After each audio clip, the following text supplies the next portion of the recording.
Então, boa tarde, nessa linda quarta-feira, dia 9 de junho. Sejam todos bem-vindos a mais uma atividade, então, em alusão, né, ao Dia Mundial do Meio Ambiente, que foi comemorado no último dia 5 de junho, né, no sábado passado. E a Fevale, então, continua até o dia 10 de junho, promovendo uma série de ações com o intuito, então, de promover essa reflexão acerca, né, do Dia Mundial do Meio Ambiente. E nesta tarde, então, nós vamos falar sobre um tema muito pertinente, né, que é uma temática que eu sempre questiono. Será que o ambiente, ele cabe em uma única semana, né? Será que a complexidade deste tema, ele é o suficiente, né, que a gente aborde ele geralmente uma vez por ano, nesse período mais vinculado, né, ao início do mês de junho, como é muito frequente na maioria das entidades. Então, essas reflexões que nós vamos promover esta tarde sobre a ótica do direito, da biologia e da vulnerabilidade ambiental, vai ser, então, conduzida por mim, Natália Soares, que sou professora da Universidade Fevale, junto com o professor Adriano Sbarein e da professora Juliana Bervik. Sejam todos bem-vindos para esse nosso bate-papo, que na verdade é um café entre amigos. Na verdade, eu não estou com o meu café, estou com o meu chimarrão, mas que está valendo também, né? Sim. Com certeza. Muito bem. Bom, nós preparamos com muito carinho esse bate-papo com vocês já há algumas semanas, né? E vocês vão perceber que a nossa intenção aqui é fazer um diálogo muito informal, né? Então, nós optamos por não usar projeções de materiais, justamente para que a gente possa dar essa cara de café com amigos que nós gostaríamos de dar para esse nosso encontro, né? Então, nessa tarde, nós vamos falar, então, sobre essa relação do homem com a natureza ao longo da história da humanidade. Com isso, nós vamos tratar um pouquinho dessa questão da teoria sistêmica. Acho que é importante também a gente refletir sobre as premissas para a formação de um sujeito ecológico, né? Nesse sentido, nós vamos falar um pouquinho sobre a transdisciplinaridade e a importância para conhecer, né, o meio ambiente, os seus serviços ecossistêmicos e também as vulnerabilidades. E vamos terminar, então, falando sobre os princípios de uma educação ambiental efetiva. Bom, então vamos dar início ao nosso bate-papo do café, né, entre amigos, falando justamente sobre essa relação entre o homem e a natureza ao longo da história da humanidade, né?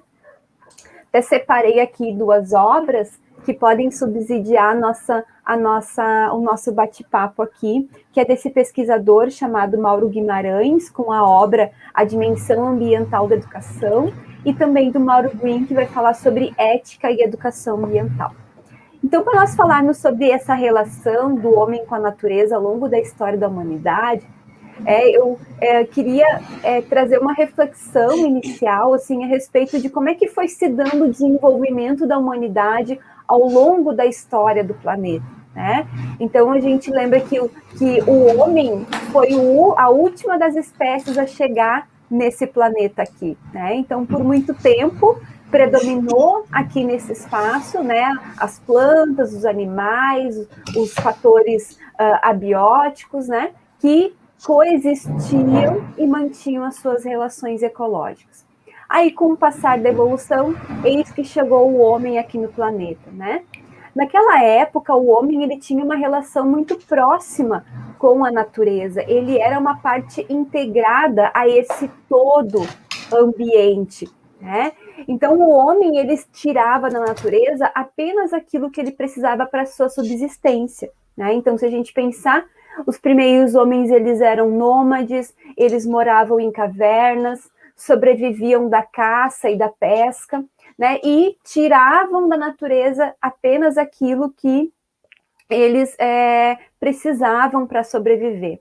Quando esses recursos naturais começavam a ficar escassos naquela região, eles abandonavam aquele local e migravam para um outro espaço em busca dessa subsistência, em busca desse alimento. E é interessante destacar aqui que essa relação do homem, ela era muito... o homem fazia um bom uso de todos esses recursos, né? Então, a sua roupa ele tirava das peles, das caças que ele usava, né? E ele tinha uma relação muito próxima com a natureza. Com o passar do tempo, o homem foi se afastando dessa natureza, né? Porque ele foi fixando residência, ele foi aprendendo a domesticar os animais, ele foi aumentando a família, né? E esse processo ele foi se intensificando até nós chegarmos na Revolução Industrial, quando houve um salto na produção em série de bens de consumo, né? E onde passou a predominar aquela ideia, a ideia que consiste até hoje do consumismo, né? Então, do produzir, tirar da natureza o recurso natural e descartar aquilo que não serve mais. Esse processo, observem que ele foi causando um distanciamento do homem com a natureza, né? E aí, com o passar do tempo, a gente foi observando assim, o predomínio daquela visão antropocêntrica, né? Onde o homem se colocou numa posição de superioridade em relação à natureza. E aí, então, a gente pode dimensionar uma série de questões e de problemáticas que foram acontecendo através desse afastamento. Sabe, Natália, que eu fui te ouvindo, né?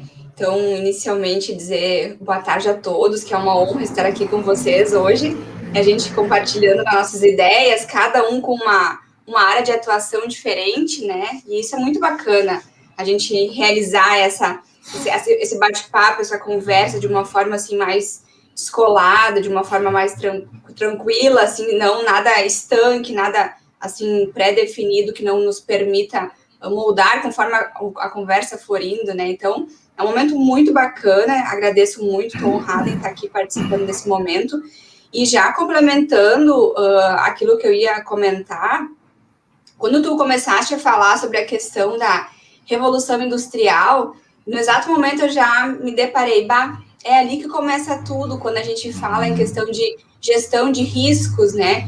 Especialmente quando a gente fala em questão de que forma que o direito pode contribuir nessa prevenção, nessa precaução dos riscos. Em que momento da história que nós começamos a despertar para esses riscos que precisam ser olhados, precisam ser diagnosticados, tanto pelo direito quanto pelas outras áreas também.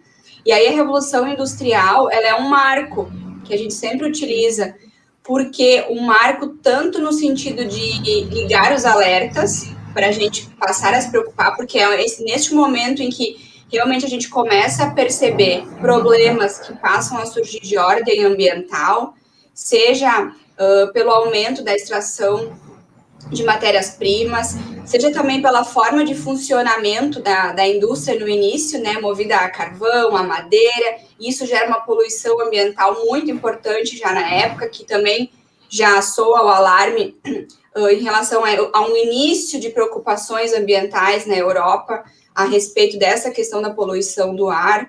E esse marco da Revolução Industrial também, hoje, quando a gente faz um comparativo entre os riscos de danos ambientais da época da Revolução Industrial e atualmente, quando a gente se depara com novas tecnologias, por exemplo, nanotecnologia, que é algo que ainda não é tão palpável, a mensuração desses riscos, a gente até às vezes faz um comparativo que não é hoje tão fidedigno em relação a esses riscos, mas a gente pode dizer assim que na época da Revolução Industrial, os riscos eles ficavam muito mais restritos às cercas das fábricas, porque eles eram muito mais locais, não eram riscos tão globais como a gente percebe hoje, porque hoje os empreendimentos eles são muito maiores, são muito macros. Se a gente for parar para pensar, por exemplo, numa estação de exploração de petróleo offshore e lembrar do desastre do Golfo do México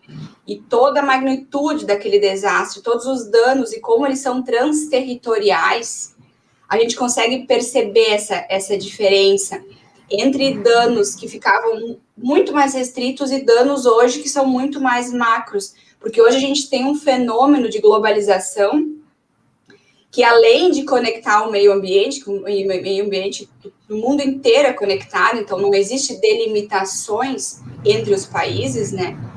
Apesar de que às vezes parecem existir, né? Mas não existem. Então, hoje a gente tem muito mais consciência de que esses danos ambientais, eles são transterritoriais, não existem divisões entre países, não existem. E por isso da importância da gente pensar o ambiente como um ser único, né? Como um todo.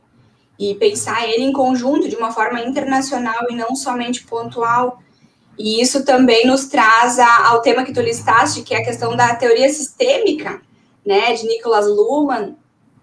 E o Beck também explica muito sobre essa inter-relação entre os efeitos e o quanto isso é importante a gente visualizar nesse todo, e quanto esses sistemas estão todos conectados, seja o sistema econômico, seja o sistema do direito, seja o sistema político, e todos eles também estão conectados em nível global, né? Então, tendo essa visão macro, a gente começa a entender o quanto as nossas ações, elas têm um efeito em cadeia, um efeito dominó, que passam a trazer outras consequências, né? E o que a gente pode fazer para conseguir contornar, prevenir, precaucionar, né? Então... Outra questão, Juliane, que tu falaste a respeito da globalização dos riscos, a gente vê muito presente na questão das mudanças climáticas, né? Que hoje não tem mais como concentrar se um país ou outro é responsável pelas alterações do clima, né, e pelas repercussões, né, e aí se trata, então, dessa questão que tu falou, a globalização da responsabilidade, a globalização dos riscos, não é? E os efeitos que todo o mundo acaba sofrendo em razão dessas mudanças climáticas, dessas alterações promovidas desde lá, então, da Revolução Industrial, não é? Com essas sequências de alterações dos métodos de produção, da geração de riscos, né? E que atingem tanto a um quanto ao outro de forma, muitas vezes, indiferente. É interessante que nessa época, né, Adriano e Juliane, tudo que se queria era crescer, né? As nações queriam crescer, né? E focados nisso, elas então desenvolveram esse modelo de desenvolvimento econômico, né, baseado no capitalismo, onde a premissa era, né, produzir, produzir, produzir, né? Então se retirava o recurso natural do ambiente, né, se produzia os bens e se descartava os resíduos sem nenhum tipo de cuidado, sem nenhum tipo de zelo em relação à questão ambiental, né, para prevenção de riscos, de acidentes, de impactos, né. E interessante que nesse período nós tivemos a publicação de um trabalho de uma bióloga chamada Rachel Carson, que é o livro chamado Primavera Silenciosa, que é uma leitura muito interessante, né? Porque até então o foco na produção e aquele vislumbramento que se tinha, olha, está melhorando a economia mundial, as famílias estão tendo emprego, né? Toda essa perspectiva fez com que as pessoas ficassem cegas em relação aos impactos que isso estava acontecendo, né? Nesse cenário, a Rachel Carson ela tem um papel muito interessante, porque ela publica esse trabalho chamado Primavera Silenciosa, no sentido de chamar a atenção da população mundial, dizer, peraí, vocês perceberam o que está acontecendo com o ambiente? Vocês estão percebendo que o uso de agrotóxicos está impactando, né? Ele está impactando, claro, no controle das pragas na agricultura, mas isso também está repercutindo no solo, na água, nos pássaros, né? Nas mudanças climáticas, na saúde da população. E isso acendeu um alerta. Né, um alerta que até então não se tinha sido chamado a atenção anteriormente, né? Eu acho muito interessante a gente refletir sobre isso, né? Porque isso foi um divisor de águas nessa história da pauta ambiental, né, a nível mundial. porque isso despertou muitos movimentos a começarem a questionar e dizer, peraí, a gente não pode continuar crescendo, né, dessa forma. É preciso haver um planejamento, é preciso haver políticas públicas que direcionem isso e que garantem que esse crescimento seja, né, pautado na adoção de cuidados ambientais. Né? E aí a gente tem movimentos mundiais, especialmente na segunda metade, né, do século XX, no sentido de refletir sobre isso e de pensar em políticas públicas que fossem direcionar esse crescimento sustentável, entre aspas, né? E é muito interessante isso que a Juliane traz da teoria sistêmica, né? Porque a sociedade, ela se constituiu olhando para as coisas tudo muito em gavetas, né? A própria ciência, por muito tempo, analisou os problemas, né? Tudo de forma muito engavetada, tudo de forma muito estanque, como a professora Juliane falou, né? Então, quando a gente olha para as problemáticas de forma estanque, a gente não consegue vislumbrar o quanto essas problemáticas impactam direta e indiretamente no todo, que é esse todo que a teoria sistêmica traz, né? Então, as minhas ações, às vezes a gente diz assim, mas só um resíduo, né? Mas só um papelzinho jogado fora, ou, né? Às vezes a gente usa esse tipo de argumento, né? Mas eu fiz isso só uma vez, enfim. A gente poderia enumerar vários relatos que no dia a dia as pessoas se pegam falando, né? Mas as nossas ações, elas impactam direta e indiretamente nesse todo o tempo todo. Ficou um tanto redundante, mas não havia uma outra forma de explicar isso, né? Mas a gente está o tempo todo, né? Seja com impactos diretos, né? Ao ambiente, à economia, à sociedade, né? Assim como em relação às atitudes, porque a nossa postura, ela também é educadora ou deseducadora, né, para com as pessoas com as quais a gente convive. Sim. Com certeza. E lembrei também, quando tu comentaste ali sobre essa visão fragmentada, né, isso já conecta com outro tema que a gente gostaria de conversar, que é sobre a importância também da transdisciplinariedade, para a gente ter um olhar que seja um olhar mais completo sobre aquele ambiente que está sendo atingido, ou aquele ambiente que precisa ser recuperado, ou aquele ambiente que, por exemplo, vai sofrer algum tipo de impacto. De que forma que os profissionais que conhecem essa área de atuação podem se reunir e todos olhar para um mesmo ponto, mas cada um com a sua lente. Isso é muito brilhante, isso, porque a gente até comentou, né, na nossa reunião anterior, de que é como se a gente colocasse um elefante numa sala, todo mundo vendado, e cada um conseguisse encostar numa parte desse elefante. Cada um vai descrever aquele pedaço que encostou, né? E depois a gente tem que juntar todas as peças para surgir o elefante completo. E a transdisciplinariedade é exatamente isso. É quando a gente consegue reunir vários profissionais olhando todos para aquele elefante para trazer esse resultado completo, né? E aí a gente tem a figura do biólogo, do topógrafo, do engenheiro ambiental, que trata do serviço social, para olhar do psicólogo, sabe? Do gestor. Então, é um grupo de pessoas que fazem toda a diferença para que o resultado seja o melhor possível, porque de forma alguma, o objetivo da gestão de riscos de danos ambientais é evitar que empreendimentos se adequem ou evitar que empreendimentos sejam instalados, porque todos nós somos ávidos por novas tecnologias, todos nós precisamos dessas novas tecnologias, então não podemos dizer que o objetivo é estancar o desenvolvimento, né? Porque isso é algo intrínseco do próprio ser humano, desenvolver, crescer, incorporar novas informações, novas tecnologias, mas como fazer isso? Tentando reunir tanto o interesse econômico quanto a preservação, o cuidado com o meio ambiente, né? E é possível, a gente tem vários exemplos que demonstram que isso é possível, mas é preciso sair da zona de conforto, né? É preciso ter criatividade, é preciso inventar, é preciso muitas vezes arriscar coisas novas que o meu vizinho não fez, para tentar justamente conciliar esses dois olhares. E aí o instrumento transdisciplinar é fabuloso. É importante isso que a Sinara trouxe aqui, né? Ela pontuou ali justamente isso, né? Essa nossa postura educadora diante disso. Ó, a postura de cada um também é educadora, né? Muito bem mencionado pela Sinara. E é onde a gente gostaria de chegar mesmo, né? Porque essa transdisciplinaridade que a Juliane traz, ela visa justamente essa religação dos saberes.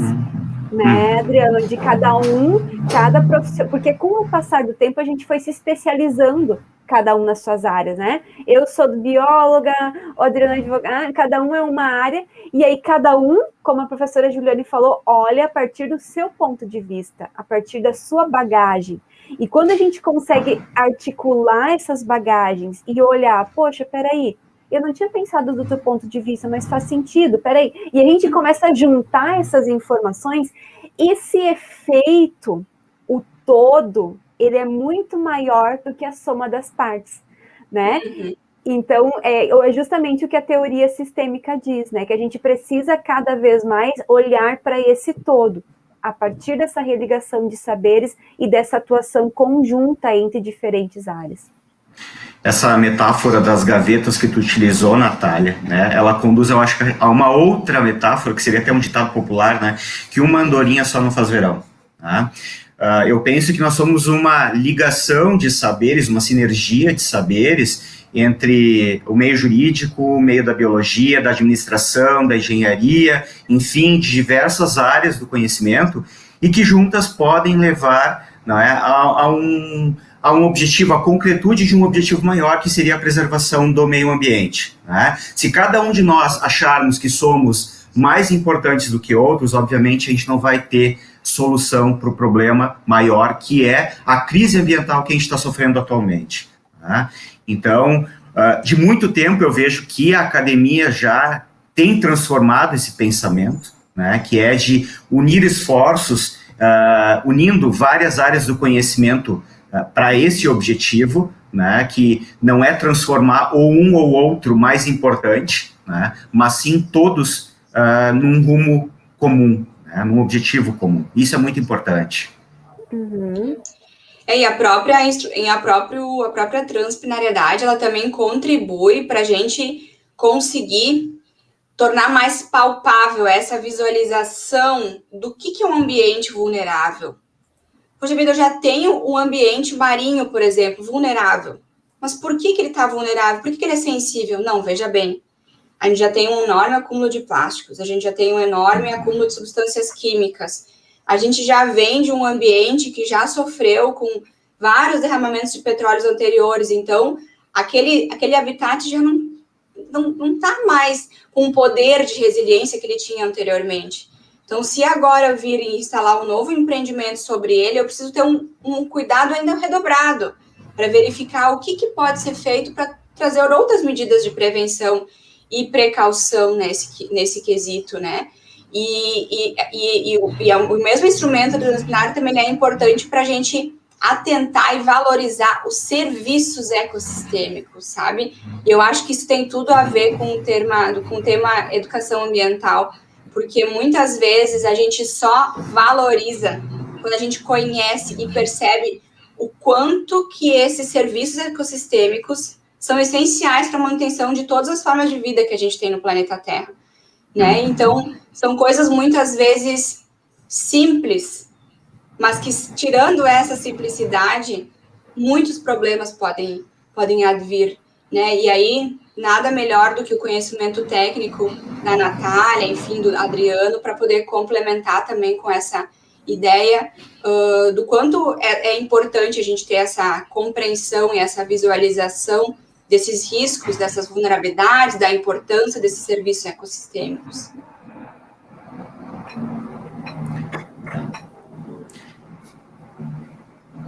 Essa questão também dessa transdisciplinariedade que a gente acabou de falar, que é trazida pela academia e posta como algo praticamente irrefutável nos dias de hoje, é importante para que forme a nós, né, como sendo disseminadores dessa consciência ambiental, e que a gente possa perpetuar uma educação ambiental frente às comunidades, né?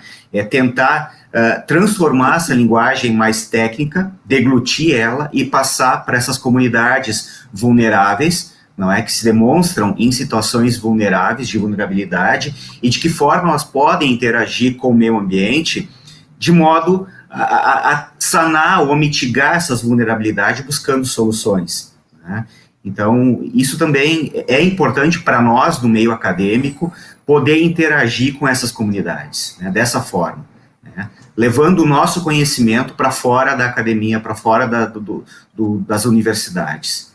De que forma a gente pode transmitir isso às comunidades que, em princípio, vulnerável no sentido social e até mesmo intelectual, não é? Uhum.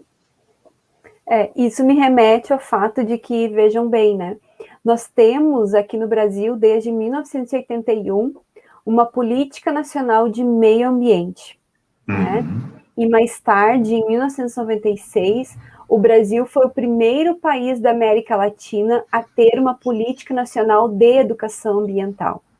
O que isso quer dizer? Quer dizer que essa temática, devido à sua relevância, ela tem que atravessar todas as áreas formativas e ela deve estar presente, né, tanto em espaços formais, como as escolas, por exemplo, assim como também em espaços não formais, como empresas, como comunidades, como muito bem tu trouxe, né, Adriano?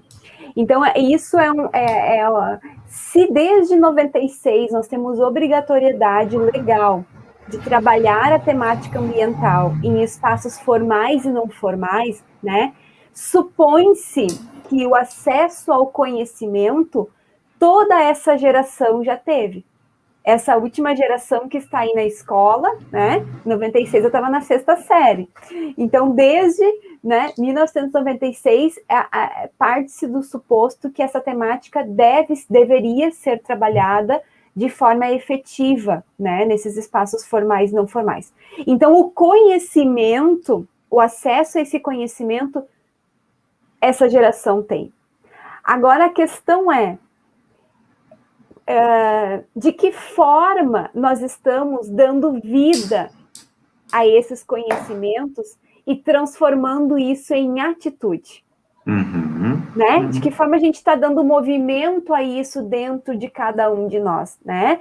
Porque eu sei que as pessoas, a gente não deve fumar, que a gente deve se alimentar de forma saudável, procurar fazer atividade física, né? Eu sei que a gente tem acesso a todos esses conhecimentos, mas o que faz com que, de fato, eu me conscientize, eu me aproprie, ou seja, eu torne meu esse conhecimento e transforme isso em atitude no sentido de pensar, eu não vou fumar, eu não vou beber, eu vou me alimentar de forma saudável, eu não vou misturar o meu resíduo em casa, eu vou usar uma sacola, uma ecobag para ir ao supermercado, né? Então, essa questão é uma questão um tanto quanto complexa, né? Mas que precisa ser muito discutido dentro da sociedade, né? Porque nós temos acesso a esse conhecimento, mas mesmo assim a gente não mobiliza ele,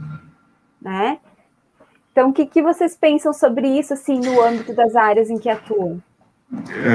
Assim, essa questão que tu trouxe muito bem ali, nós temos hoje um excesso de legislação, e a Juliane, talvez como advogada, também pode confirmar isso, né, Juliane? Para tudo, né?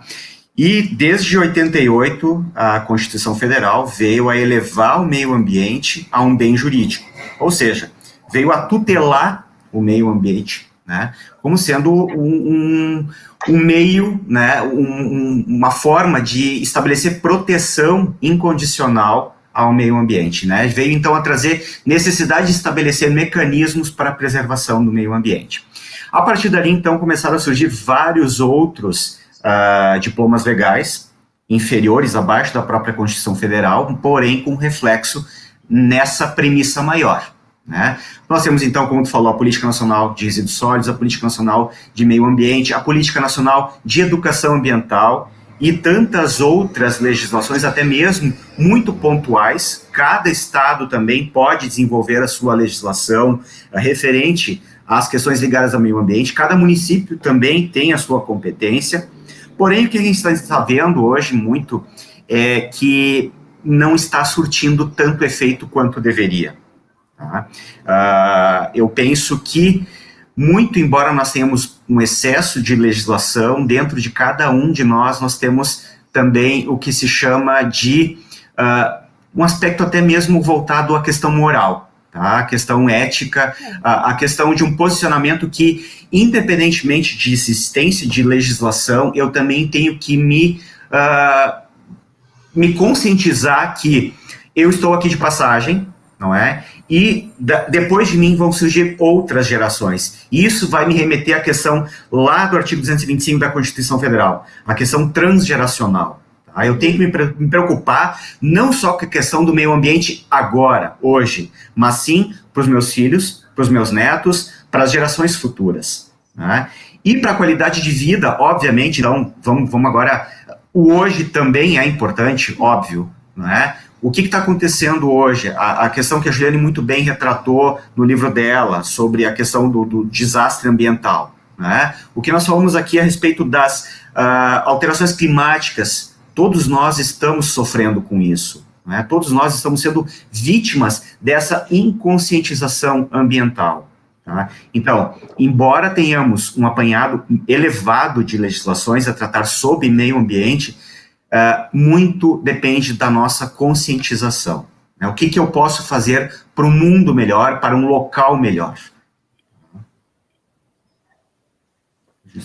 Inclusive, Adriana, a gente pode até citar alguns exemplos, né? Se a gente for falar em desastres, o desastre de Fukushima, o desastre de Chernobyl, o desastre de Goiânia com Césio 137, que são eventos que realmente marcam essa característica transgeracional, de eventos que podem passar décadas e ainda assim as gerações, não só o ambiente, mas as gerações sentem os efeitos, né? Tanto que houve várias provas de malformação fetais, pessoas que desenvolveram doenças do tipo hormonais, né? Doenças do tipo com câncer, enfim, inúmeras doenças, né? Que até mesmo no nosso país ali com o Césio 137, que ocorreu há 30, e agora já comemorou 30 anos, e ainda assim Goiânia, a gente não teve algumas questões não tiveram definições jurídicas, né, que se esperavam. Então, realmente, essa questão transterritorial e transgeracional, ela é muito marcante quando se fala em danos ambientais, né? Sabe que muitas vezes eu me questiono sobre essa questão da legislação. Até que ponto que a legislação, tratando agora sobre essa visão da importância da educação ambiental e tentando encontrar uma forma, talvez, de conciliar, até que ponto o nosso sistema punitivo pedagógico ele está funcionando? Será que a gente não consegue encontrar uma outra forma de não simplesmente punir quando eu faço errado, mas talvez encontrar meios que tragam benefícios quando eu faço além daquilo que eu sou obrigada a fazer? Será que isso não seria uma forma, talvez, de abrir os olhos para justamente as pessoas começarem a perceber o quanto é possível ir além, o quanto é possível, o quanto é interessante, o quanto é bacana, o quanto isso pode trazer também frutos, inclusive frutos econômicos, né? Porque a gente também não pode dizer, ao contrário disso, que o empresário vai ser obrigado a fazer algo sem que também traga benefícios econômicos, né? Então, por que não reunir os dois lados?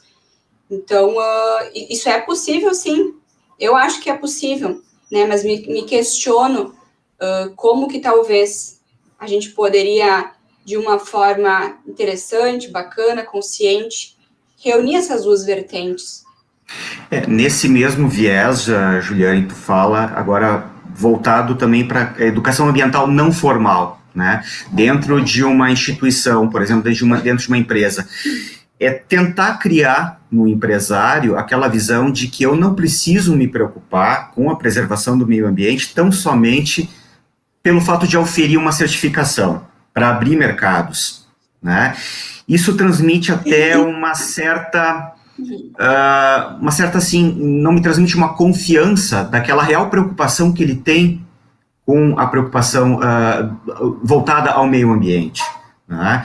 Eu penso que se eu realmente quero fazer algo em prol da natureza, eu devo que não focar numa certificação ambiental baseado assim, eu tenho perspectivas de abrir mercados para o exterior, por exemplo, como forma tão somente de cumprir requisitos, né?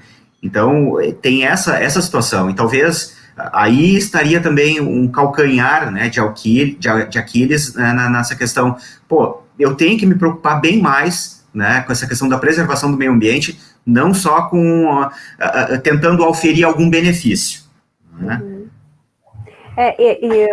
Enquanto bióloga aqui, né, que acompanha muito, assim, a gestão ambiental em muitas empresas aqui da região do Vale dos Sinos e do Vale do Paranhana, eu posso dizer para vocês, assim, que, infelizmente, muitos empreendedores, eles se dispõem a atender essas demandas ambientais porque tem uma lei que pune. Então, uma visão um tanto quanto punitiva, né? Então, eu só vou fazer aquilo porque senão eu serei autuado, né? Então, isso é muito recorrente ainda no âmbito empresarial, né? Ainda predomina essa percepção, né? Inclusive, nós temos muitos trabalhos dos nossos alunos do curso de Ciências Biológicas, de conclusão de curso, em que eles investigam a percepção ambiental de empresários de diversos ramos aqui da região, e isso fica muito claro, né? Eles atendem a legislação ambiental para não serem autuados, né?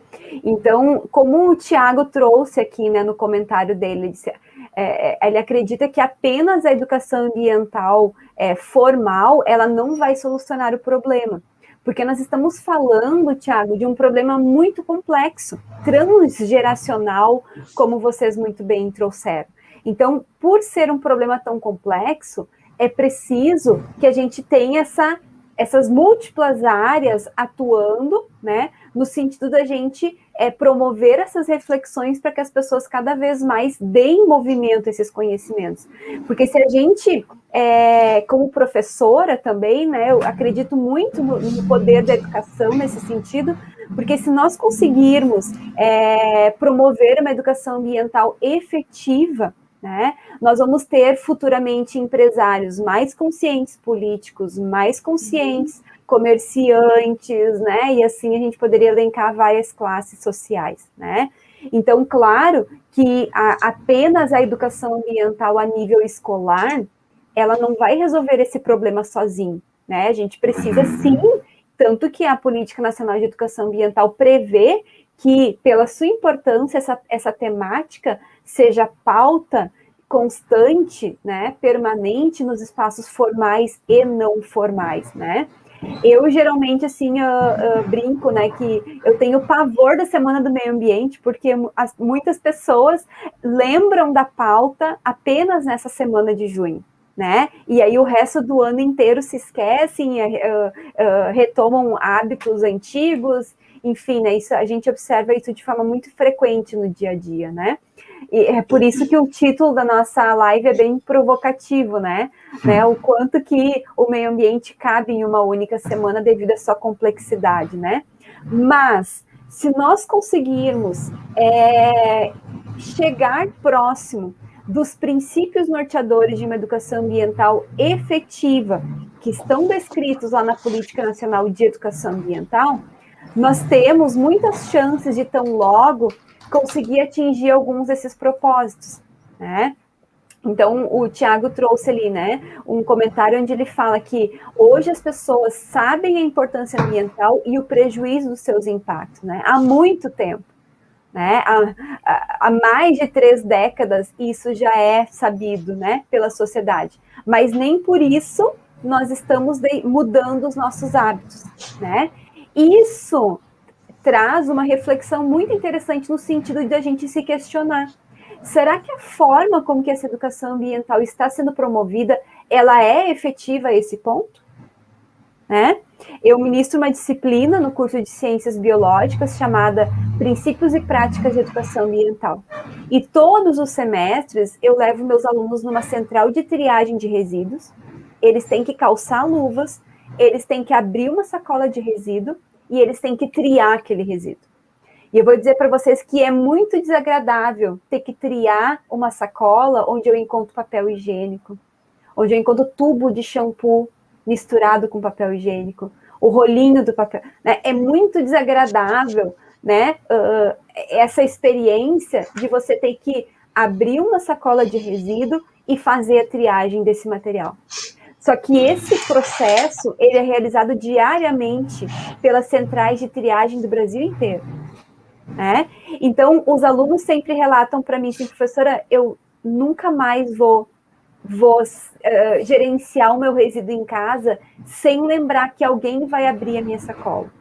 E isso é bárbaro, porque se essa experiência conseguiu promover a reflexão a esse nível de mudar o comportamento deles em relação à gestão de resíduos da sua casa, isso quer dizer que aquilo ali foi efetivo, que aquilo ali, de fato, mexeu, né, com esses estudantes que há muito tempo sabem sobre a importância da separação dos resíduos, né, e que mesmo assim não praticavam esses gestos tão simples no seu dia a dia, né. Eu sempre brinco com os meus alunos que eu tenho pavor da palavra separação de resíduo, porque na verdade na casa da gente a gente não separa. Quem separa são as centrais de triagem. Na casa da gente a gente apenas não mistura o nosso resíduo. E isso tem muita diferença, porque separar resíduo dá trabalho e não misturar é simples, né? Então, abre-se uma janela para a gente pensar, afinal de contas, de que forma essa educação ambiental está chegando a esses espaços formais e não formais, né? Em muitas empresas, eu também vejo a temática ambiental sendo objeto de discussão exclusivamente numa semana da CIPA, numa semana do meio ambiente, num dia da árvore, né? Vejo essas ações pontuais acontecendo ali, né? Só que a própria Política Nacional de Educação Ambiental alerta que essas ações pontuais, elas não educam as pessoas, né? A Juliane falava da legislação ambiental, né, agora há pouco, e eu fiquei pensando, né, que a araucária angustifolia, que é uma espécie, né, de uma gimnosperma muito comum aqui na região sul, né, a árvore do pinhão, como muitos dizem, ela é protegida por lei, né, imune ao corte. E na região de Cambará, por exemplo, onde as famílias que têm as suas terras cobertas por araucária, elas têm pavor à araucária, porque tem uma lei que diz que não pode cortar. Então, o que as pessoas fazem quando tem um broto de araucária no campo? Elas vão lá e arrancam, porque é um problema a menos para o futuro. Certo? Mas nós sabemos do ponto de vista da gestão, do ponto de vista das engenharias, do ponto de vista do direito, que existem formas de fazer um manejo sustentável dessa espécie, né? Só que a forma com que isso foi apresentado para as pessoas disse assim, ó, não presta, não serve, vamos nos livrar do problema, né? Então, há muitas vezes a forma com que os próprios órgãos lidam com essa legislação ambiental deseduca as pessoas. É isso que talvez eu não deixei talvez muito transparente quando eu quis questionar, será que o sistema punitivo pedagógico ainda está funcionando ou não? É porque muitas vezes existe até um preconceito sobre agir de uma forma diferente que possa vir a trazer algum tipo de benefício ambiental, né? Muitas vezes o empreendedor, enfim, fala empreendedor porque é ele que encaminha o licenciamento ambiental, ele já está com uma demanda cheia de atividades para fazer, pensando, mas vou fazer mais isso ainda? Mas isso vai me custar quanto? Já tem o custo disso, daquilo outro. E às vezes não tem um planejamento, não tem uma visão de que aquilo pode ser muito positivo para todos os lados. E que existem formas, sim, de conciliar, que é o que a Natália comentou, tem formas de fazer gestão, tem formas sustentáveis de se agir. Se inicialmente pode ter um custo maior, sim, pode ter um custo maior. Com certeza pode ter um custo maior, né? Então, mas isso é algo que precisa ser desmistificado. A gente precisa ultrapassar essa barreira, essa compreensão, porque hoje a gente tem tecnologia, que a gente não tinha antes. Hoje a gente tem tecnologia que traz a possibilidade da gente conseguir encontrar meios de compatibilizar essas duas visões, né? E eu comentei da questão também do sistema punitivo-pedagógico, é que às vezes o empresário, inclusive, prefere pagar a multa do que ter que entrar com uma outra forma de reparação. É claro que ele pode ser multado de novo, mas até o meio ambiente vê isso, vai passar muito tempo, sabe? Então, aí mais um ponto que muitas vezes pode ser uma evidência de que a gente precisa rever o nosso sistema, né? Tanto na efetividade da educação ambiental quanto na legislação ambiental. Aí, na verdade, nós temos uma grande deficiência, que é tanto no sistema processual, quanto na deficiência em relação ao próprio poder de polícia, né? Eu vejo que poder de polícia é, sim, um contributo essencial para poder também evitar grandes danos ambientais. Para nós não chegarmos ao ponto, por exemplo, de ter que enfrentar alguma contenda judicial. Tá? A partir do momento que nós tivermos um poder público mais efetivo em relação à fiscalização das práticas dessas empresas, no comprometimento com as condicionantes da licença ambiental, também, né, eu vejo que aí reside um certo fator de educação ambiental. Vem também a ser um dos instrumentos de educação ambiental.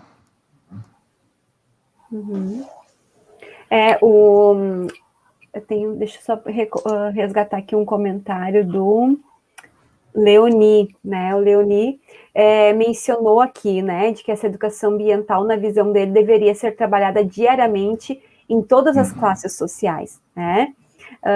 Olha, a Raide está nos prestigiando. Olá, Raide. Então, quando o Leoni traz isso, né, de fato é o que se quer é um dos princípios da política nacional de educação ambiental, né, que essa temática, devido a sua relevância, ela, né, atravesse todas essas áreas do conhecimento, em espaços formais e não formais, né, mas às vezes as pessoas têm aquela visão assim, mas eu, um advogado, o que eu vou falar de meio ambiente se eu sou um advogado? Eu, um administrador, eu, um professor de matemática, um professor de português, né? O que eu vou falar de eu não entendo nada de meio ambiente, né? E por que esse tipo de comentário, né? Porque as pessoas têm uma visão muito simplista do que é promover essa educação ambiental. Pessoal, quem está nos assistindo, prestem muita atenção nisso, gente. Falar de meio ambiente não garante que nós estamos promovendo educação ambiental.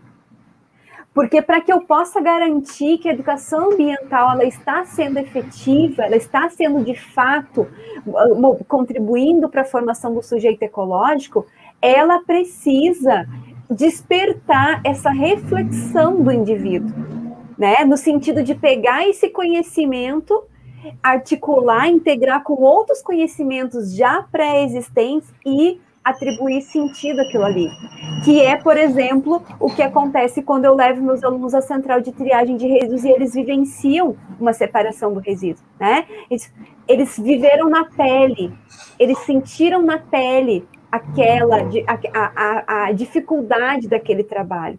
E logo isso faz eles pensarem, poxa vida, mas seria tão fácil se cada um separasse o seu resíduo corretamente em casa. Isso facilitaria um monte esse trabalho, a gente encaminharia menos resíduo para aterro, e assim, né, a gente poderia proteger o recurso natural, fazer com que boa parte desse material reciclável chegasse até a indústria, né, para que ele de fato fosse processado novamente.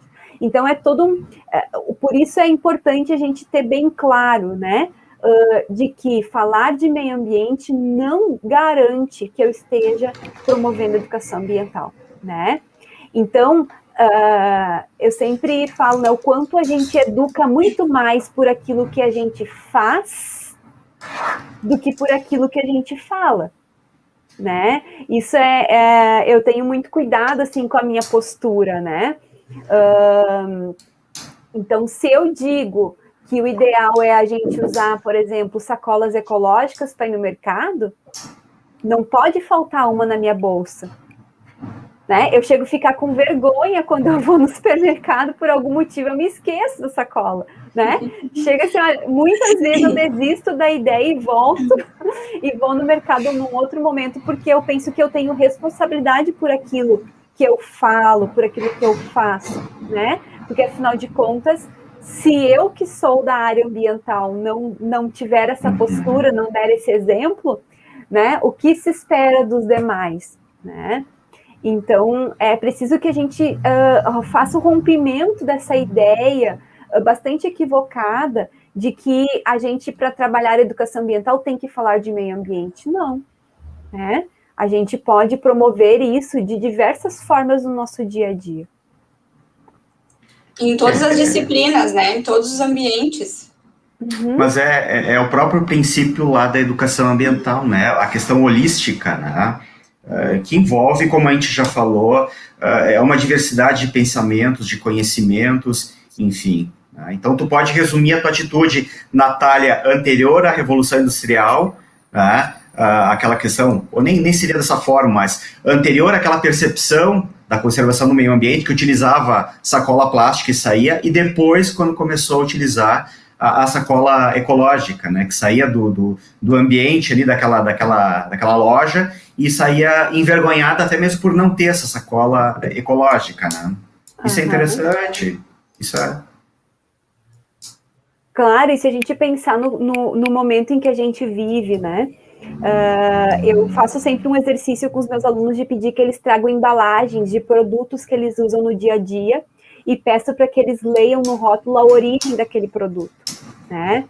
E aí eles, poxa, eu compro pão lá de São Paulo, mas tem uma padaria na esquina da minha casa, né? Eu compro aqui biscoito lá do Rio de Janeiro, mas tem uma fábrica de biscoitos na minha cidade, enfim, né? Fazer esse exercício no sentido de pensar, olhando só para essa questão do nosso consumo no dia a dia, né? Fazendo esse exercício dessa visão holística que tu traz, né, Adriano?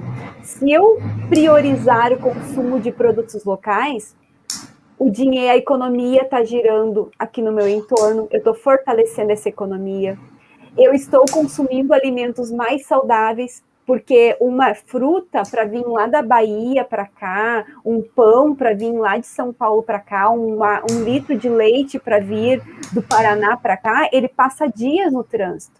Logo, ele tem que ter aditivos químicos para garantir a permanência, a qualidade do produto, né?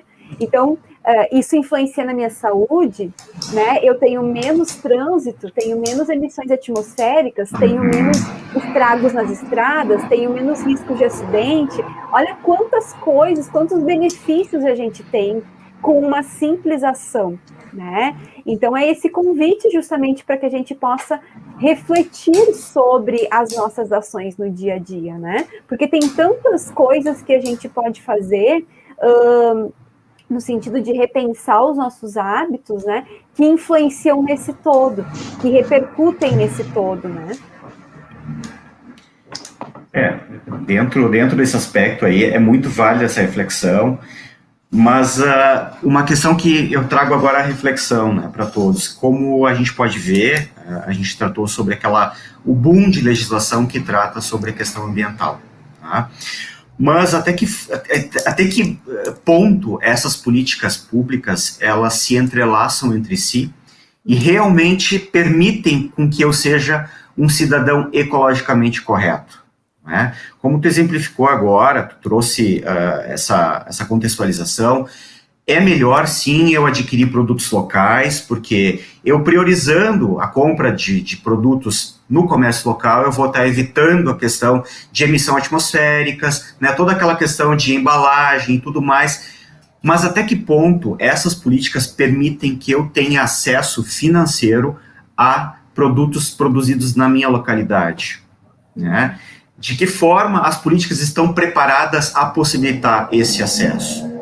A gente pode ver mesmo hoje, existe lá na Política Nacional de Resíduos Sólidos, a questão de eu poder ter acesso a bens de consumo, por exemplo, vamos supor aqui, que possibilitem o menor consumo de energia elétrica. Né? Agora, será que toda a população vai ter acesso a esses bens que consomem menos energia elétrica e que sejam ecologicamente corretos, né, ambientalmente corretos? Então, assim, existe um certo dissenso entre políticas públicas. Né? Então, aí também, talvez não para hoje, mas seria objeto de reflexão esta construção de política. Né? Claro, e fazendo uma relação com a questão dos desastres naturais, por exemplo, né? Uhum. Muitas pessoas se colocam a morar numa situação de risco porque não tem acesso a uma moradia. E se colocam nessa situação de risco porque é a oportunidade, é a sobrevivência, é o instinto de sobrevivência. Né? É isso. Então, existem legislações que dizem que não podemos ocupar áreas de preservação permanente, que não podemos ocupar áreas de encostas de morros, mas o próprio município, as próprias entidades, né, são permissivas em relação a isso, no sentido de não ter uma política pública que oferte uma habitação de qualidade para o indivíduo, para o cidadão, né? Exato. E são problemas que a gente colhe em razão da Revolução Industrial. Agora, voltando para o nosso primeiro ponto, né? Olha que interessante. A gente colhe problemas da Revolução Industrial pela ocorrência do êxodo rural, né? E o efeito imã que as cidades causam. E isso trouxe, enfim, um aumento muito grande da população urbana, ocupações de áreas regulares, loteamentos clandestinos, enfim, problemas ambientais que a gente está ainda até hoje tentando resolver, mas ao mesmo tempo continua com a mesma causa. Parece que a gente está secando gelo em alguns aspectos, né? Então, é bem interessante o quanto as coisas são cíclicas, né?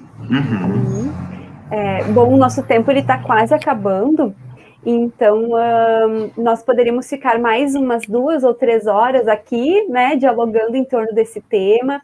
Ficamos muito felizes por todas as contribuições dos colegas que vieram nos prestigiar nessa quarta-feira à tarde. Nós sabemos que a gente tem tantas atribuições no dia a dia, né, que às vezes é difícil a gente poder prestigiar toda essa programação que existe, mas ficamos muito felizes pela participação de todos, né, e compartilhem, esse material vai estar disponível no YouTube, vocês podem compartilhar, assistir num outro momento também, né.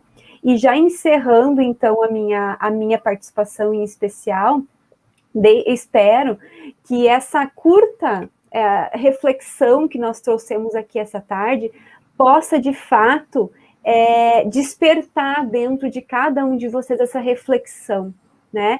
Qual a minha contribuição? O que eu estou fazendo? Né? Eventualmente, com muita frequência, aliás, a gente observa pessoas dizendo assim, mas todo mundo faz errado, por que eu farei certo, né? Mas eu vou aqui parafrasear um catador de resíduos que participou daquele documentário Lixo Extraordinário, quando ele diz assim, 99 não é 100. Se 99 pessoas fazem errado, eu não serei a 100ª a fazer também. Então, encerro a minha participação aqui agradecendo a oportunidade desse diálogo com vocês, expressando a minha honra, a minha alegria de estar com a Adriana e a Juliane aqui, e espero que nós possamos fazer isso muito mais vezes, né? E deixando essa reflexão para todos vocês. Muito obrigada também, foi uma honra. Um abraço a todos, obrigado pela participação, obrigado pela oportunidade.